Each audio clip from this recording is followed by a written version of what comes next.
मिठाई भी बटेगी और झालमुरी भी बांटी जाएगी। बंगाल की निर्मम सरकार को उखाड़ फेंकने का यही समय है, सही समय है।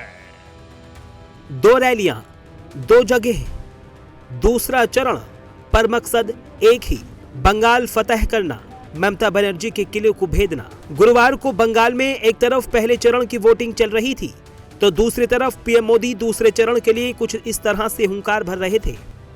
वैसे मैंने सुना है कि झालमुरी ने भी कुछ लोगों को जन्नाटेदार झटका दिया है।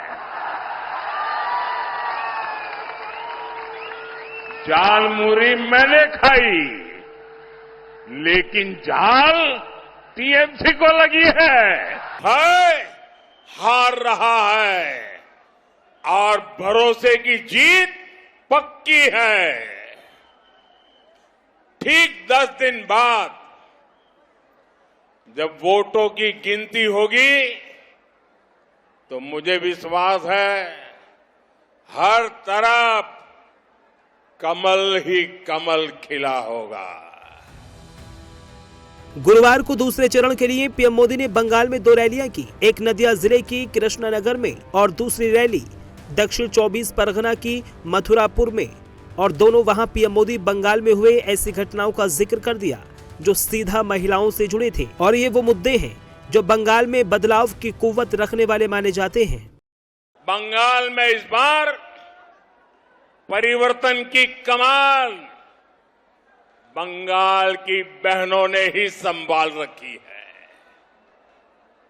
क्योंकि निर्मम सरकार की सबसे बड़ी अगर कोई शिकार रही है तो ये हमारी महिलाएं रही है, हमारी बेटियां रही है।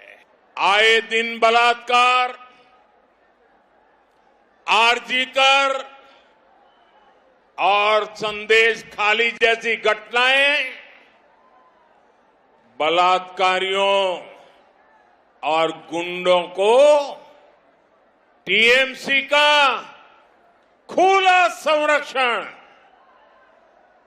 हमारी बहन बेटियों को जिस प्रकार से परेशान किया गया है, ये मेरी बहनें, मेरी बेटियां, बंगाल की एक एक बेटी वो कभी नहीं भूल सकती। महिलाएं बीजेपी की जीत का सबसे बड़ी चाबी मानी जाती हैं।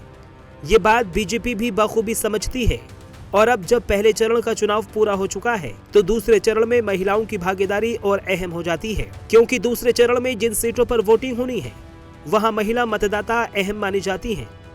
दूसरे चरण में 142 सीटों पर मतदान होगा। ये सीटें मुख्य रूप से दक्षिण और मध्य बंगाल के क्षेत्रों में आती हैं। यहाँ महिला मतदाताओं की बड़ी संख्या है और उनकी भागीदारी लगातार बढ़ी है। कई सीटों पर महिलाएं पुरुषों से ज्यादा वोट करती हैं। हालांकि पिछली बार 2021 में बीजेपी को यहां सिर्फ 18 सीटों पर संतोष करना पड़ा था, जबकि टीएमसी ने दूसरे चरण में 142 सीटों में से करीब 115 सीटें जीती थी। अब इसलिए इस बार बीजेपी पहले से ही दूसरे चरण के चुनाव में खास फोकस कर रही है। खुद पीएम मोदी लगातार रैलियां कर रहे हैं और विकास का वादा भी। गुरुवार को जब पीएम मोदी प्रचार कर रहे थे तो महिलाओं को 10 गारंटी दे दी। पहली गारंटी, महिलाओं पर अत्याचार करने वालों को कड़ी सजा दी जाएगी। दूसरी बड़ी गारंटी, हर ब्लॉक में महिला थाने बनाए जाएंगे। तीसरी बड़ी गारंटी, पुलिस में बड़ी संख्या में महिलाओं की भर्ती होगी। चौथी बड़ी गारंटी, हर साल 36,000 रुपए सीधे महिलाओं के खाते में दिए जाएंगे। पांचवी बड़ी गारंटी, बेटियों को ग्रेजुएशन के लिए 50,000 रुपए की मदद दी जाएगी। छठी बड़ी गारंटी, गर्भवती महिलाओं को 21,000 रुपए और बच्चों के पोषण के लिए 36,000 रुपए दिए जाएंगे। सातवीं बड़ी गारंटी, सुकन्या समृद्धि योजना के जरिए बेटियों का भविष्य सुरक्षित किया जाएगा। आठवीं बड़ी गारंटी, महिलाओं को स्वरोजगार के लिए 20 लाख रुपए तक का मुद्रा लोन दिया जाएगा। नौवीं बड़ी गारंटी, आयुष्मान योजना के तहत 5 लाख रुपए तक का मुफ्त इलाज मिलेगा। और 10वीं बड़ी गारंटी पीएम आवास योजना के तहत घर की रजिस्ट्री महिलाओं के नाम पर होगी। कुछ दिन पहले मैंने बंगाल के लोगों को 6 गारंटी दी थी। आज मैं बंगाल की बहनों को 10 गारंटी देता हूं। पहली गारंटी, बंगाल में बहन बेटियों पर अत्याचार करने वालों को कड़ी से कड़ी सजा मिलेगी। हर ब्लॉक में महिला थाने बनेंगे और सड़क पर सुरक्षा के लिए विशेष दस्ते बनाए जाएंगे। बंगाल में पहले चरण की जो वोटिंग पूरी हुई है, बीजेपी ने पिछली बार वहां बेहतर प्रदर्शन किया था और इस बार यही उम्मीद पार्टी लगाए बैठी है। इसलिए ममता बनर्जी से असल लड़ाई दूसरे चरण में होने वाली वोटिंग पर ही है। अब जिन 2 जगहों पर पीएम मोदी ने रैलियां, वहां की समीकरण समझिए तो आपको इस टक्कर का अंदाजा लग जाएगा।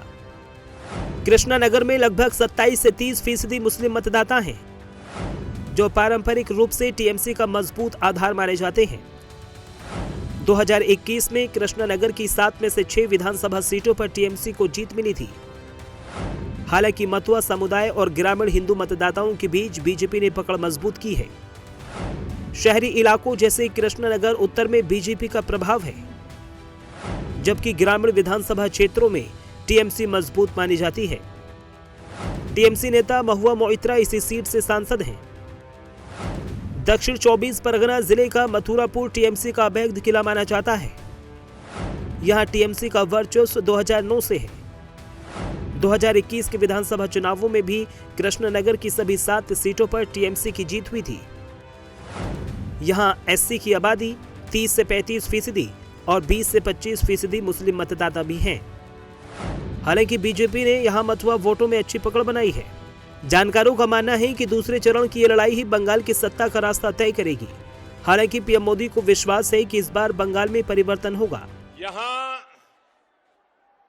मथुरापुर के अलावा डायमंड हार्बर, जयनगर और दूसरी जगह से भी उत्साही नागरिक भाई बहन आए हैं। आपने यहां आकर अपना फैसला भी सुना दिया है।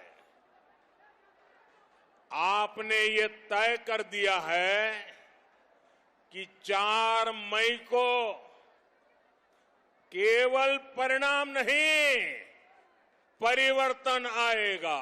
कुल मिलाकर बंगाल की आधी लड़ाई खत्म हो चुकी है और अब आधी लड़ाई 29 अप्रैल को होने वाले दूसरे चरण की वोटिंग में होनी है और इसका विजेता कौन होगा, ये 4 मई को आने वाले नतीजे ही बताएंगे।